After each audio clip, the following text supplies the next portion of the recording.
में नहीं था। और आज मैं जब 11:30 बजे पहुंचा तो बिना कुछ खाए पिए मैं सीधा अपने परिवार में अपने काके तवा के बीच में आया। और आपका बेटा होने के नाते, आपका भाई होने के नाते एक बात आपको कहना चाहता हूं। आपकी इस लड़ाई में, आपके इस संघर्ष में, आपके इस आंदोलन में मैं कोई पेटवाड़ गांव का या नारायण हल्के का एमएलए होने के नाते नहीं, मैं इसलिए आपके साथ हूं क्योंकि मैं जन्नत गांव का बेटा हूं, जन्नत गांव का भाई हूं। और इस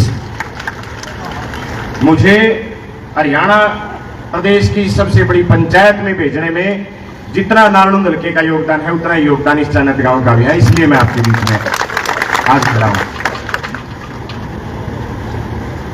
लगातार मैं सारी बातें सुन रहा था, सारी वीडियो, क्योंकि आज सोशल मीडिया का जमाना है। ये यूट्यूबर भाई हैं, क्योंकि बड़ी मीडिया तो हमारे आंदोलनों को, हमारी लड़ाइयों को दिखाती नहीं, लेकिन ये यूट्यूबर भाई हैं, इनकी वजह से आपकी लड़ाई आज पूरे हिंदुस्तान में गूंज रही।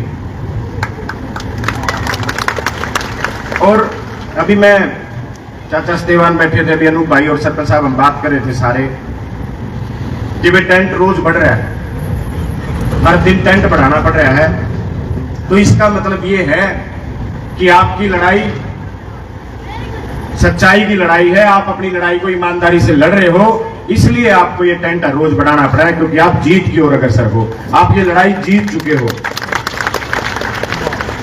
आपने मानसिक दबाव तो इस सरकार के ऊपर बना दिया। बहुत सारे लड़ने वाले साथी बैठे हैं, और आज इस गर्मी में अगर कोई घर से बाहर है, इस भयंकर गर्मी में अगर कोई आज किसी भी लड़ाई में इस तरीके के टेंट के नीचे बैठा है, समाज की लड़ाई लड़ रहा है, उन लड़ने वाले लोगों की देन है कि आज भी इन तानाशाहों के सामने हम सीना तान के खड़े हैं। और इसी बात का आज भारतीय जनता पार्टी अगर सबसे ज्यादा किसी से डरती है, अगर आज नरेंद्र मोदी या उसकी सरकारें किसी चीज से डरती है तो केवल लड़ने वाले लोगों से डरती है। मेरे से पहले मंत्री जी जिक्र कर रहे थे कि भाई किसान आंदोलन बहुत बड़ी लड़ाई थी, लाखों करोड़ों लोगों ने उस लड़ाई को मिलकर लड़ने का काम किया। और जब तक हम अपनी लड़ाई को मिलकर लड़ते रहेंगे, कोई ताकत नरेंद्र मोदी हो चाहे नरेंद्र मोदी का बाप हो, कोई ताकत हमें जीतने से नहीं रोक सकती। हम हारते वहां हैं जब हम एक नहीं होते, जब हमारे अंदर फूट पड़ जाती है। और जब चुनाव आता है, ये लोग हमें बांटने पे मजबूर कर देते हैं, ये लोग हमारे बीच जात पात का, धर्म का जहर बांट देते हैं, इसी कारण हम कामयाब नहीं हो पाते। आज कमाल की बात, बिजली का बिल शहर वाले भरे हैं, बिजली का बिल गांव वाले भी भरे हैं। हो सकता है भाई शहर में थोड़े पीछाड़े रहते होंगे, वह 2-4% फालतू भर देंगे होंगे। पानी का बिल जिसा शहर में भरे उसा गांव में भी भरे हैं। टैक्स जितना शहर वाले भरे हैं उतना ही गांव वाले भरे हैं। तो फिर यह भेदभाव क्यों किया जा रहा है कि इन रपिया में तो केवल शहर के लोगों को पानी पिलाया जाएगा?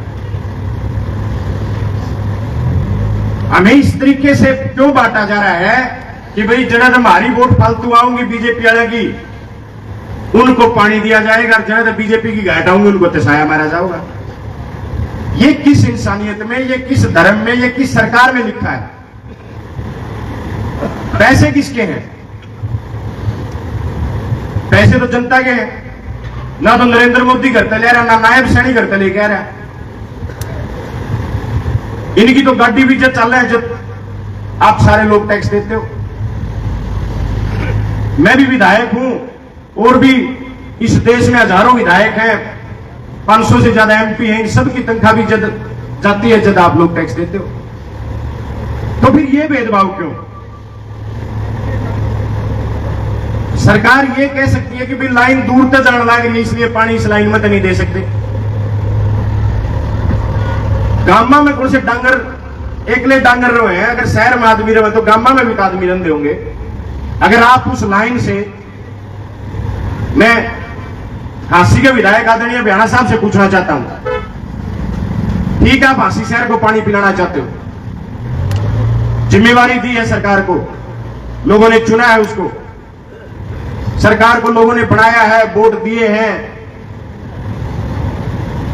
सरकार बना दी तो सरकार की जिम्मेवारी बनती है पढ़े लिखे नौजवान को रोजगार दो,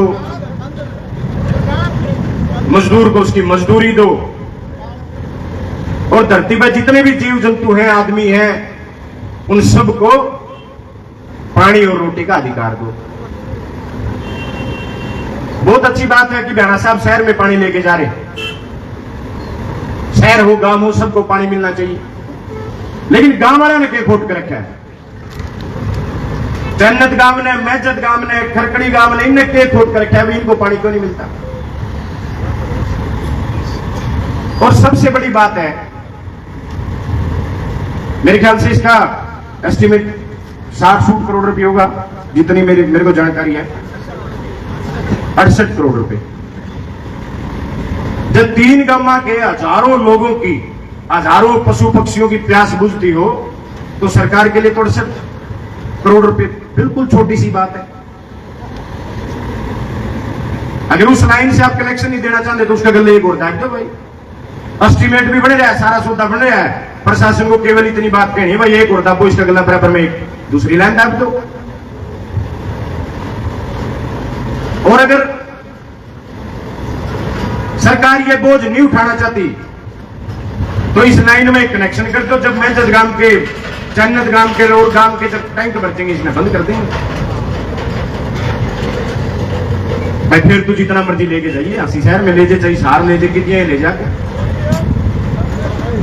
लेकिन हैरानी की बात यह है, ये जो बीजेपी के लोग हैं, ये हमें समझना पड़ेगा कि ये हर चीज में अपना फायदा, अपना राजनीतिक सोच जो है उसके पीछे उस चीज को सोच के काम करते हैं कि भाई हमें वोट कहां मिलते हैं, हमें ज्यादा वोट कौन देता है।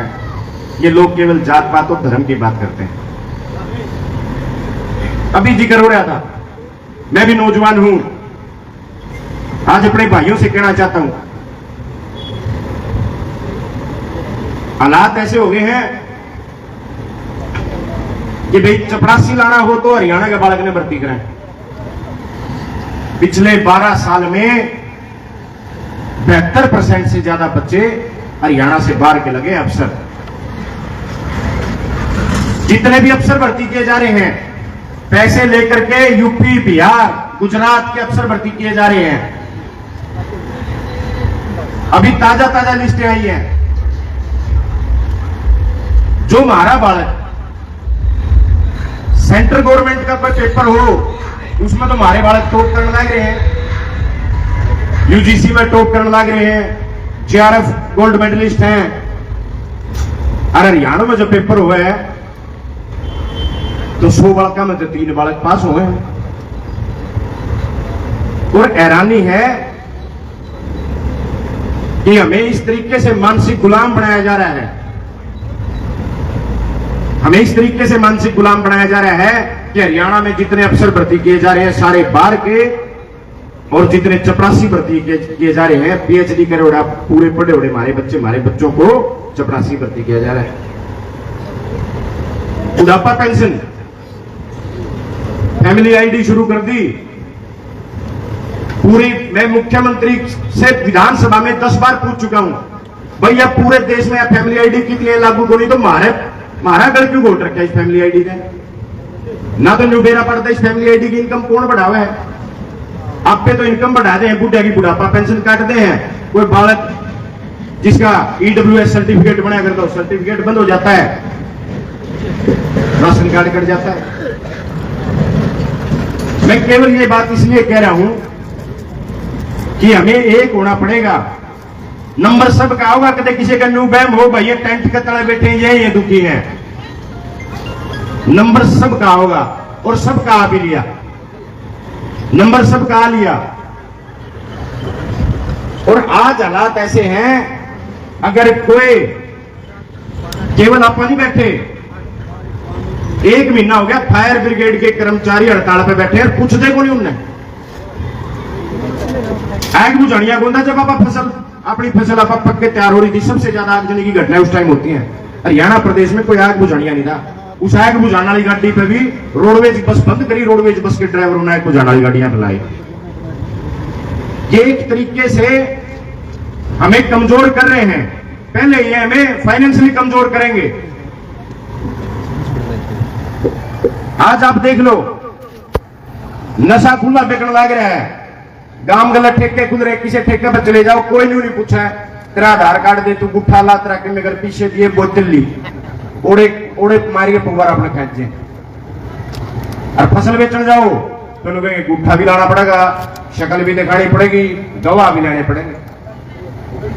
समय खुली बेके, चिट्टा खुला बेके। और दाने बेचने चले जाओ तो न्यू बताना पड़ेगा तू सैक कौन। और आज जो हम लड़ाई लड़ रहे हैं, ये लड़ाई हम इसलिए लड़ने पे मजबूर हैं क्योंकि ये हमें मानसिक गुलाम बनाना चाहते हैं, ये हमें कमजोर करना चाहते हैं। इसलिए साथियों, जिस तरीके से आप ये लड़ाई लड़ रहे हो, मेरे काके ताऊ, मेरे भाई, मेरे दादे, मेरी चाची ताई, मेरी भाण, इतनी ही मजबूती से इस लड़ाई को लड़ते रहना। मेरा एक ताऊ ने कहा था, भाई तेरे खातर भी नहांडे थे ताऊ, मेरे तो जो दिन है तारे दिए दिन है। और मैं यहां था नहीं इसलिए लेट हो गया। नहीं, इस बीजेपी के खिलाफ जड़े भी लड़ाई लड़ी जाती है, आपका बेटा सबसे पहले मिलता है वहां। और आगे भी अपने परिवार को विश्वास दिलाना चाहता हूं, जब जब इन तानाशाहों के खिलाफ कोई भी वर्ग अपनी आवाज बुलंद करेगा, आपका ये बेटा जस्सी पेटवार सबसे पहले उनके साथ खड़ा मिलेगा। साथियों, ये लोग, ये कोई सरकार नहीं चला रही है, गिरोह चला रहे हैं, गिरोह। यह गैंग है, गुजराती गैंग। 4 गुजराती हैं इस देश में, 2 तो बेचने लग रहे हैं, अमित शाह और नरेंद्र मोदी रोज इस देश में बेचने लग रहे हैं।